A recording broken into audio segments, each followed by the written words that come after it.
मैं ईशा गुप्ता, आप देख रहे हैं जनता 24 न्यूज, जो रहे हर पल सच के साथ। तो आइए ले चलते हैं आपको आज की खास खबर की। फिरोजाबाद के 30 फुटा रोड पर बसपा प्रत्याशी ने जनसभाओं को संबोधित किया। बशीर को मुस्लिम और जाटा समाज का पूर्ण बहुमत मिल रहा है।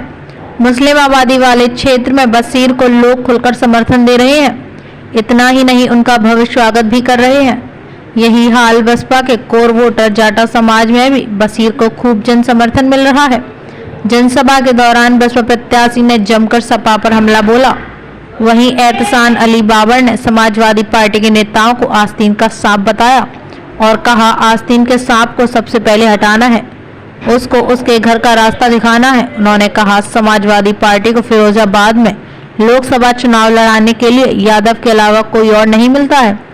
जनसभा के इस दौरान बसपा के जिला अध्यक्ष ब्रजेश वरुण, डॉक्टर ज्ञान सिंह, गोल्डी राठौर, साबिर कुरैशी मुन्ना, लाल नेताजी, एमडी सहरोज, मेहरान अली, इमरान सिद्दीकी, साधान सिद्दीकी, शाहरुख सिद्दीकी, नौसे खान, सैकड़ों की संख्या में लोग मौजूद रहे। क्या कुछ कहा, आप स्वयं सुने गौरव राठौर की खास रिपोर्ट में। और उस बुनियाद पर कैंसिल किया गया कि जिस पर अगर यहाँ के आरओ जो डीएम साहब हैं उनसे सवाल जब मैंने किया तो उनके पास कोई जवाब नहीं था।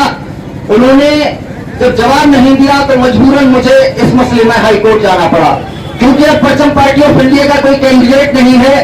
तो यहाँ जब नजर उठाकर देखा तो पीस पार्टी के कैंडिडेट को भी पर्चा कैंसिल कर दिया गया।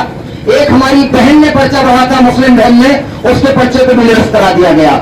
यानी भारतीय जनता पार्टी और समाजवादी पार्टी पूरी तरह यहाँ पर एक दूसरे से मिलकर काम कर रही थी, क्योंकि चाहते ये है कि मुस्लिम कयादत खत्म, मतलब पूरी तरह खत्म हो जाए, मुसलमानों की जो नुमाइंदगी है वो खत्म हो जाए।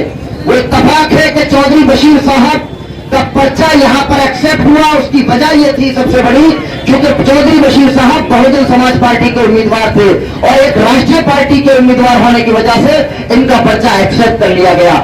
अब जब नजर डालकर देखी कि क्या किया जाए, आखिर घर में बैठकर यहाँ पर फिरोजाबाद की सरजमी पर जिन लोगों ने एहतशाम को एहतशाम बनाया है, उनके सामने अपनी बात को क्या रखा जाए, उनसे क्या फैसला लिया जाए।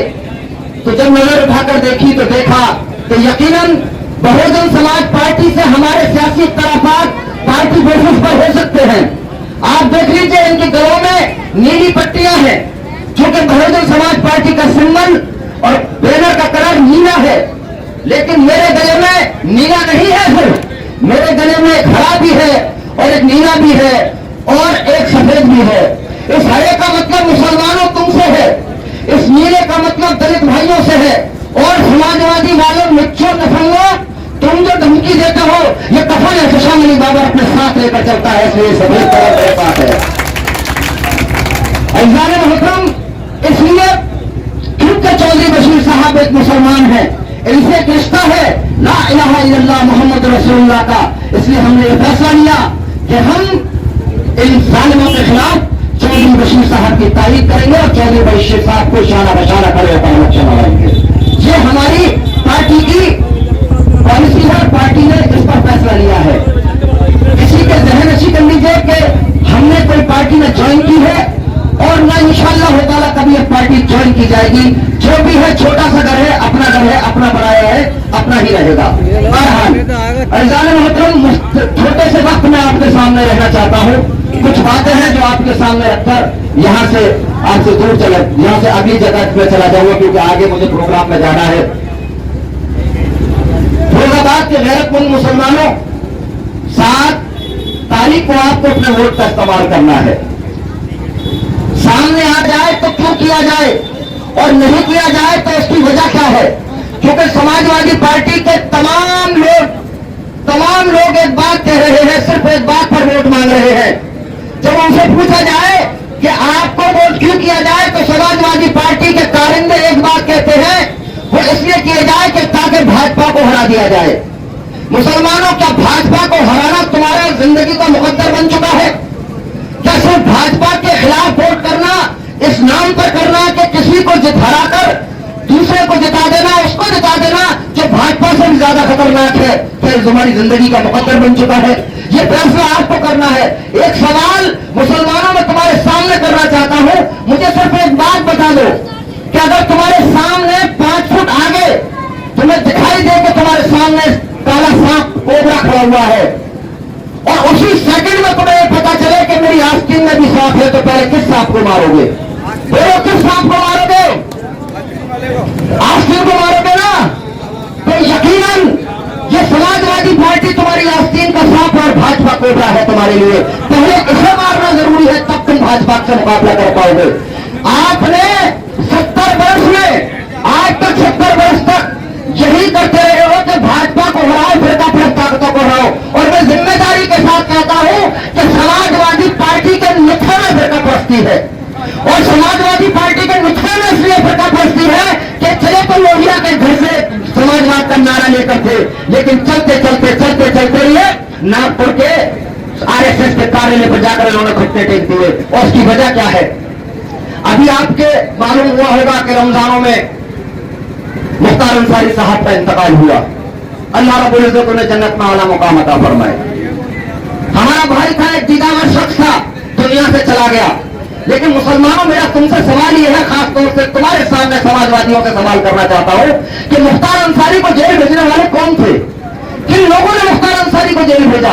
मुख्तार अंसारी को जेल मुलायम सिंह यादव जी ने कहा था कि माहौल खराब हो रहा है, तुम जेल चले जाओ ताकि हम आगे टाइम पर तुम्हें निकालेंगे। जिस दिन मुख्तार अंसारी जेल गए उसके बाद कभी बाहर नहीं आए। और यही समाजवादी पार्टी जो तुम्हारी सभाओं में आकर तुमसे कह रही है कि हम तुम्हारी हिफाजत करेंगे, तुम भाजपा को हराने में हमारी मदद करो। खुदा की कसम, यह अखिलेश यादव, प्रोफेसर रामगोपाल यादव, वो शख्स जेल में तड़पता रहा, चीखता रहा, अपनी दर्द फरियाद कहता रहा, लेकिन 1 महीना नहीं गया। लेकिन देवरिया में एक यादव घराने के घर पर सिर्फ चूना पड़ गया था, चूना डाल दिया गया था। ये तमाम के तमाम अमला देवरिया पहुंच गया, लेकिन तुम्हारे पास नहीं आया, तुम्हारे भाई के पास नहीं आया। अतीक अहमद साहब और उनके भाई का इंतकाल हुआ, मर्डर किया गया, दिन दहाड़े मर्डर किया गया। अगर इतने बड़े हमदर्द थे अखिलेश यादव, तो बताओ अतीक अहमद का नाम लिखने में तुम्हें क्या परेशानी थी? अतीक अहमद का नाम तक अपने ट्विटर में नहीं रखा गया। ये क्यों? वो इसलिए क्योंकि वो जानते हैं कि मुसलमान हमारा जरहरी गुलाम है। अगर मुसलमानों तुम गुलाम हो तो खड़े होकर कहो कि गुलाम हो, और अगर गुलाम नहीं हो तो तुम्हें साबित करना पड़ेगा इस बार कि हम किसी के बाप के गुलाम नहीं है। हम गुलाम हैं तो सिर्फ रसूलुल्लाह सल्लल्लाहु अलैहि वसल्लम के गुलाम है, किसी और के गुलाम नहीं है। क्योंकि सरकार थी, सरकार होने के बाद ये अक्षय यादव जी यहां से 3 साल सरकार में एमपी थे, 3 साल, और 3 साल के बाद 2 साल ऐसी गुजरी जो एमपी सरकार में नहीं थे। लेकिन 3 साल में काम कराए जा सकते थे, लेकिन खुदा की कसम 155 काम में इस शख्स ने नाकारा निकम्मे प्रोफेसर साहब के लड़के ने एक काम नहीं कराया फिरोजाबाद के मुसलमानों में, एक जरा सा काम नहीं कराया 155 कामों में। और मैं चैलेंज कर रहा हूं, मैं चैलेंज करके इन बातों कह रहा हूं, मैं झूठ बोल रहा हूं तो मुसलमानों, खुदा की कसम, फिरोजाबाद की गलियों में मुझे घुसना मत देना। मैं आरटीआई की रिपोर्ट बता रहा हूं। आरटीआई की रिपोर्ट ये कहती है कि माइनॉरिटी का जो अल्पसंख्यक कल्याण विभाग है फिरोजाबाद का, जब 14 से लेकर 19 तक उसकी आरटीआई गाली गई, ये देखा गया कि अक्षय यादव ने यहां पर अल्पसंख्यक कल्याण विभाग से मुसलमानों की शैक्षिक और सामाजिक तौर पर क्या काम किया, तो खुदा की कसम 0/0 काम आया है, 0/0 काम आया है अक्षय यादव जी का। अब बताओ मुसलमानों, किस बुनियाद पर वोट देना चाहते हो? सिर्फ इस बुनियाद पर कि भारतीय जनता पार्टी को हराया जाए? तो भारतीय जनता पार्टी को तो इनकी हैसियत नहीं है हराने की। वो इसलिए नहीं है कि 19 में सपा बसपा एक थी, तब ये शख्स नहीं जीत पाया। उसके बाद सत्ता में उन्होंने कहा भारतीय जनता पार्टी को हराना है, हारे। 19 में हारे, 22 में हारे, 23 में हारे, 24 में फिर तुम्हारे सामने भिखमंगे आ गई कटोरा लेकर के मुसलमानों हमारा वोट कर दो, हमें वोट कर दो। इनके पास यादव इनके साथ नहीं। देखो मोहन यादव आ रहे हैं, कल सुना है चीफ मिनिस्टर आ रहे हैं, मध्य प्रदेश के चीफ मिनिस्टर यहां पर आ रहे हैं। पिछली बार चाचा जो थे शिवपाल चाचा इनके, उन्होंने चांदी की चम्मच से चांदी रात में भतीजे को ऐसी चटनी चटाई कि सैफुल भतीजा नजर आया। और इस बार सिरसागंज वाला चाचा जो है ना, वो भी चांदी की चम्मच से नहीं, अपने लोहे के चम्मच से चटनी चटाने जा रहा है सिरसागंज के सरजमी पर। अपने घराने को मुत्तहिद नहीं करेंगे, मुसलमानों को मुत्तहिद करने आएंगे। बताओ मुसलमानों, सन 2022 में मैं भी यहाँ मौजूद था और आप भी यहाँ पर मौजूद थे। सन 2022 में भी इन्होंने कहा था, भाई ने, कुरैशी साहब ने, क्या सन 2022 में लोगों को मुत्तहिद नहीं कराया जा सकता था? क्या अखिलेश यादव चलकर सन 2022 में नहीं आ सकते थे? क्यों नहीं आए? क्योंकि उन्हें तुम्हारा विधायक नहीं बनाना है। अगर तुम्हारा विधायक बनेगा तो यकीनन वो तुम्हारी बात करेगा, वो तुम्हारी बात करेगा। उन्हें विधायक मनीष सिसोदिया को बनाना था, इसलिए मनीष सिसोदिया को वो चुनते हैं। और कैसे उसकी जिंदा दलील लेकर जा रहा हूं मैं। अभी नगर निगम का चुनाव हुआ है, नगर निगम के चुनाव पर टोटल वोट आपने समाजवादी पार्टी के प्रत्याशियों को दिया या बहुजन समाज पार्टी के मरहूम की अहलिया लड़ रही थी उन्हें वोट दिया? ऐजान मोहतरम, 8 बाहुबली क्षेत्र जो पार्षद जहां पर यादव रहते हैं, यादव समाज बसता है, 8 वार्ड ऐसे हैं, भाव के नगले से लेकर इधर वाले 8 वार्ड जिस पर भारतीय जनता पार्टी से यादव जीतता है। इनका समाजवादी पार्टी अपने कैंडिडेट को जिताने में नाकाम साबित होती है और तुम्हारे बीच में आकर वोट मांगती है। इसलिए फैसला तो आपको करना है। या तो आज चौधरी बशीर यहां पर है, चौधरी बशीर साहब से मेरे जाने के बाद कह देना या कान में कह देना या खुलकर कह देना, ये कह देना कि चौधरी बशीर साहब, मैं तो कह रहा हूं मुसलमानों, क्यों उस आदमी का टाइम बर्बाद हो और क्यों उसका पैसा बर्बाद हो? पैसा बहुत खर्च होता है इलेक्शन के अंदर। या तो कह दो कि चौधरी बशीर यहां से चले जाओ, फिरोजाबाद से बाबर तू भी चला जा। क्यों? क्योंकि हमारा मुसलमान अपने भाई के लिए जज्बा एहसास मर चुका है। कह दो मुसलमानों इस बात को, कह दो कि हमारी कौमी हंगत खत्म हो चुकी है, कह दो हमारी कौमी हस्सासियत खत्म हो चुकी है। वरना बताओ, चौधरी बशीर और अगर क्या कहते हैं अक्षय यादव में क्या कहते हैं कंपेरिजन किया जाए तो बताओ चौधरी बशीर कहां कम बैठते हैं इससे? अक्षय यादव को किस बुनियाद पर वोट देना चाहते हो? सिर्फ इस बुनियाद पर कि वो सैफई परिवार का बेटा है? सिर्फ इस बुनियाद पर कि वो राजा घराने से है? नहीं मेरे भाई, बिल्कुल नहीं। और फिर इनके चेले चमचे, इनके कारिंदे आकर हमसे ये कहा जाता है, हमारे कार्यकर्ताओं से कहा जाता है इलेक्शन के बाद बताएंगे, इलेक्शन के बाद बताएंगे। मुझसे जब इलेक्शन लड़ने आया भी एमपी का, तो एक बड़े नेता हैं यहाँ पर, मुझसे फोन करके उन्होंने कहा, बुलाया और कहा कि बाबर साहब, आप प्रोफेसर साहब की ताकत को नहीं जानते हैं। मैं कहा, अरे मुझे नहीं पता, खुदा है क्या प्रोफेसर? प्रोफेसर खुदा है क्या? अगर प्रोफेसर खुदा नहीं तो एहतशाम अली बाबा खुदा से अपने से जुदा नहीं। प्रोफेसर साहब जैसे 36 आ जाए तब भी यहाँ पर मुकाबला प्रोफेसर साहब और उनके बेटे से करा जाएगा। हालात क्या पैदा किए? 300 पुलिस वाले मेरे घर में कुदाए गए 3 दिन पहले। 3 दिन पहले क्यों? क्योंकि सबको मैनेज किया इन्होंने, हर एक को मैनेज किया। एक ही प्रेशर कि तू जहां पर फिरोजाबाद में या तो खामोश बैठ जा या फिर हमारे साथ आ जा। खुदा की कसम, जिस दिन समाजवादी पार्टी को छोड़ा था उस दिन कहा था कि एहतशाम अली बाबर की जूती भी तुम्हारे दहलीज तक कभी नहीं पहुंचेगी। एहतशाम अली बाबर तो बहुत दूर की बात है। वो सवाल क्या था, किस बुनियाद पर छोड़ा? अरे मुफाद परस्तों, अगर चाहता तो समाजवादी पार्टी का 22 का टिकट तो मेरे पास था, एमएलए बनता ना तो फिरोजाबाद की सरजमी से कौन ले जाता टिकट मुझसे? लेकिन सिर्फ एक बुनियाद पर कि जब एनआरसी लागू हुई तो अलीगढ़ में जब लाठी चार्ज हुआ और गोली फिरोजाबाद के गालिब नगर के लड़के के हाथ में होकर पार निकल गई अलीगढ़ यूनिवर्सिटी में, तब मैंने बाद सैयद से निकलने के बाद इन्हीं प्रोफेसर राम गोपाल यादव जी को फोन किया और कहा कि प्रोफेसर साहब, हमारे नौजवानों पर लाठीचार्ज हो रही है, फिरोजाबाद में उलमा इकराम के साथ बदतमीजी हो रही है, हमारे मुसलमानों के साथ बदतमीजी हो रही है, आप मुझे बोलने का मौका दीजिए। तो इन्होंने मुझसे कहा कि बाबा साहब, सेंसिटिव इशू है, आप मत बोलिए इस पर। चलने के बाद जब मैं हाथरस पे आया तो मेरे जहन में एक बात आई। मैंने कहा कि बाबर, तुझे लीडर किसने बनाया? किसी यादव ने बनाया या तुझे तेरे मुसलमान भाइयों ने बनाया? तो जहन ने कहा कि तुझे लीडर जो बाबर बनाया वो मुसलमानों ने बनाया।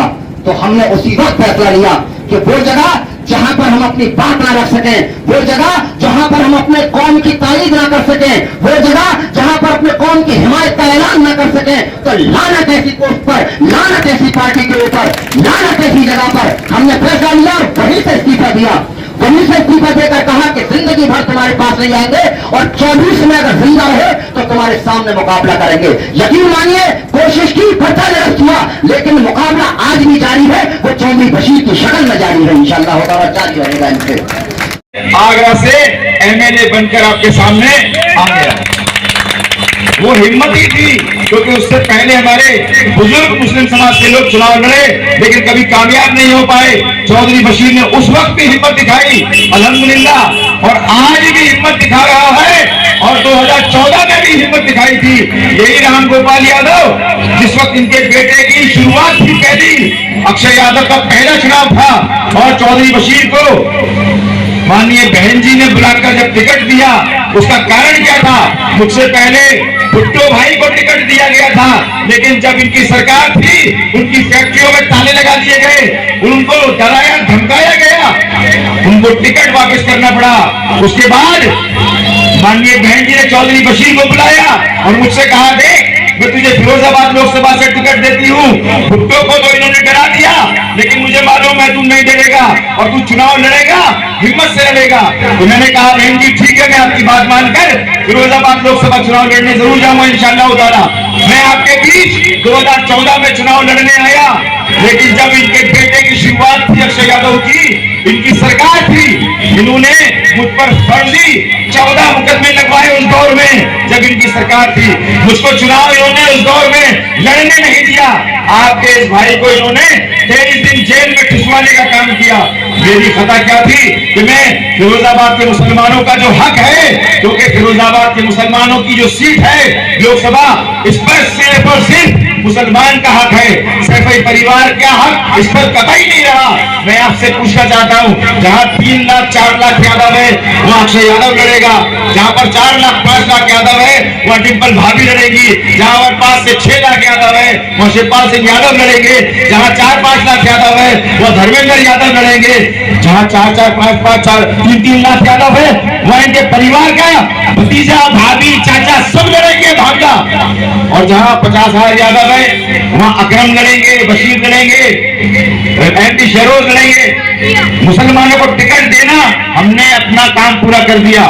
जिताऊ सीटों पे हमारा परिवार लड़ेगा, हराऊ सीटों पर और मुसलमान लड़ करके बर्बाद हो जाओ, इनकी सेहत पे कोई फर्क पड़ने वाला नहीं है। तो मैं ये कहने आया हूँ, पिछला चुनाव जिस वक्त मुझ पर मुकदमे लगाए गए थे, मैं आपसे कहना चाहता हूँ और पूछना चाहता हूँ, 2014 के चुनाव में मैं आपकी खातिर फिरोजाबाद चुनाव लड़ने आया था, लेकिन जब इन्होंने मुझ पर झूठे मुकदमे लगवाकर जेल में ठूसने का काम किया, उसके बावजूद भी फिरोजाबाद के मुसलमानों को हमदर्दी चौधरी बशीर पर नहीं आई। चौधरी बशीर के जेल जाने के बाद भी यहाँ के मुसलमानों ने अक्षय यादव को वोट देकर एमपी बना दिया। मैं आप में से हूँ, आपका ही हूँ। आपने अपने भाई को जेल जाते हुए देखने के बाद भी अक्षय यादव को 2014 में चुनाव जिताकर सांसद बना दिया, और वही अक्षय यादव सांसद बनने के बाद, जैसे अभी हमारे भाई ने कहा, 156 कामों में एक काम को मुसलमान एरियो में गिरा कर दिखा दे तो मैं मान जाऊंगा। हमने वोट भी दिया, हमारे भाई को जेल भी भिजवा दिया, उसके बावजूद भी काम करने वो आपके इलाकों में नहीं आया। तो मैं ये कहना चाहता हूँ, इस सीट पर मुसलमानों का हक है। अगर एक बार आपने अक्षय यादव को इस बार हरा दिया और अपने भाई चौधरी बशीर को जिता दिया, क्योंकि चौधरी बशीर 2019 में जब निर्दलीय चुनाव लड़ने आया था तो फिरोजाबाद के मुसलमान कहने लगे चौधरी बशीर के पास तो कोई वोट ही नहीं है, हम इसको अपना वोट देकर खराब क्यों करें। इस बार चौधरी बशीर ऐसी पार्टी से टिकट लाया है जिसका कि 4 लाख वोट चौधरी बशीर की पॉकेट में है, जेब में, अल्हम्दुलिल्लाह। थोड़ा सा धक्का लगा दो, जैसे आगरा में सन 47 के बाद एमएलए बनने का खाता चौधरी बशीर के नाम से खुला था, उसी तरह से फिरोजाबाद से भी सांसद बनने का खाता इंशाअल्लाह ताला आपकी दुआओं से दोबारा खुलेगा यहाँ पर। जैसे आगरा में एमएलए बनने का खाता मेरे नाम से खुला, इस बार अगर मुस्लिम समाज में 3 लाख 3.5 लाख जो वोट है, 4 लाख जाकर समाज का वोट है, ये 2 वोटों से हमारी गिनती शुरू होती है। हमारा 7.5 लाख वोट मशीन पर इंतजार कर रहा है 7 तारीख को आपका, और इनसे अगर जाकर पूछेंगे आप कि आपके पास कितना वोट है, तो इनके पास 3.5 से 4 लाख यादव समाज का वोट है। एक वोट है इनके पास, हमेशा ये हमारे वोट पर फूले हैं, हमारे वोट पर ये हमेशा सांसद बने हैं। पहली मर्तबा आज चौधरी बशीर जो आपके सामने बहुजन समाज पार्टी से टिकट लेकर के आया है, मैं आपको याद दिला देना चाहता हूँ, सन 47 के बाद 75 साल के इस अरसे में किसी राष्ट्रीय पार्टी से, बहुजन समाज पार्टी से पहली बार फिरोजाबाद लोकसभा से कोई मुसलमान टिकट लेकर आया है जो आपके बीच में चुनाव लड़ने की बात कर रहा है। ऐसा मौका फिर 2-3 पीढ़ी मिलने वाला नहीं है आपको। हम हमने हर बार इनको वोट दिया, हर बार इनको MP और MLA बनाया, तो क्या इस बार मंत्री दिए? जरा सोचिए बदले में आपको क्या मिला। आपके क्षेत्र में कभी स्कूल खुले, आपके क्षेत्र में कभी अस्पताल खुले, आपके क्षेत्र में डाकखाने खुले, आपके क्षेत्र में बैंकिंग सिस्टम हुआ? कुछ नहीं हुआ, नील बेटा शून्य। क्योंकि वो जानते हैं कि मुसलमान भारतीय जनता पार्टी के नाम पे हमें वोट देता है। पश्चिम पे जो मुसलमान इतना डर चुका है कि उससे तो भाजपा आएगी, नहीं तो हमें वोट दे दो, भाजपा को रोकना है। अब मैं मुसलमान पार्टी के लोगों से बात करता हूं, अपने समाज के लोगों से बात करता हूं, अपने समाजिक पार्टी के मुस्लिम भाइयों से बात करता हूं। वो कहता है भाजपा को सिर्फ अच्छे यादव ही रोक सकते हैं। अरे मैं पूछता हूं अच्छे यादव कैसे रोक सकते हैं? अच्छे यादव के पास में कौन सा वोट है? अगर भाजपा को कोई रोक सकता है तो वो मुस्लिम समाज है। तो मुस्लिम समाज जिधर वोट करता है उसको प्रतिपक्ष जीतता है, उसकी सरकार बनती है। आपका अपना वोट है, कैसे कीमती वोट है, आपका वोट न्यूट्रल वोट है। उत्तर प्रदेश फायर सर्विस एवं आपात सेवा झांसी के मुख्य अग्निशमन अधिकारी राजकिशोर राय का कहना है कि जैसे जैसे तापमान में वृद्धि हो रही है वैसे वैसे आगजनी की घटनाएं निरंतर बढ़ रही हैं। अतः आप सभी से अपील है कि जर्जर विद्युत तारों को तुरंत बदलवाएं। अपने अपने घरों, प्रतिष्ठानों, विद्यालय, होटल, मॉल्स, नर्सिंग होम आदि में अग्निशमन यंत्र अवश्य रखें। साथ ही झांसी उत्तर प्रदेश में 20 मई 2024 को होने वाले मतदान में सभी झांसी वासी बढ़ चढ़कर मतदान करें एवं झांसी को नंबर 1 बनाएं।